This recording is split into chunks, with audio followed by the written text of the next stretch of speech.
With Bayern Munich again so dominant and once again shopping at nearest rivals Dortmund, can anyone catch them this season, Andy? Well, Dortmund obviously think so. They've clearly got the ambition. They've spent more than anyone else in the Bundesliga. And what I really like about their recruitment, they've not tried to directly replace Lewandowski. Because how can you? Yeah, exactly. He performs so many different functions. It's like, you know, United trying to replace Cristiano Ronaldo, Liverpool trying to replace Luis Suarez, for example. We'll gloss over that.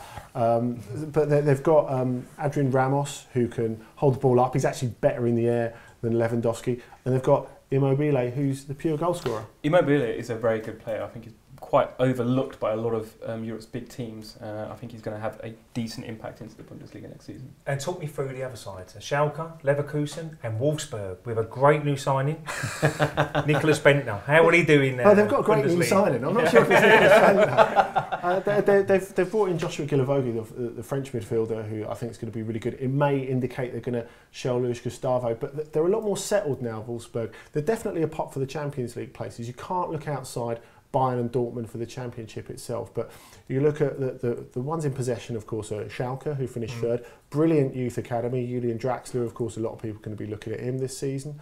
You've got Leverkusen, new coach in Roger Schmidt, who came over from Salzburg, are really exciting in the Europa League, and they've got some good new signings with Hakan Çalhanoğlu coming over there, scored a lot of goals from midfield. Of course, in the Bundesliga, I think he scored maybe the most long shots in Europe last season. And then you've got Wolfsburg, as you say, nice and settled. Kevin De Bruyne playing really, really well as well, and Borussia Mönchengladbach, who've got so much goal power, and Torgan Hazard, Eden's younger brother, is on loan there, and he's going to make a big impact this season. It's quite interesting because there's quite a few young Premier League players over there playing on loan, and it seems to be a really, really great way to get those guys more experience. But you do have to worry that we're really fueling the Bundesliga and the German machine here a little bit. Yeah, I mean the interesting one with Dortmund, going back to Dortmund and Bayern, and obviously Dortmund will be looking to get back to the pinnacle again.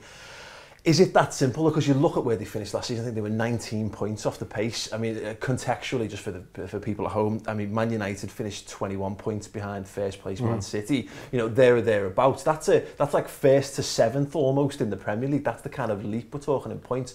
Can Dortmund do it?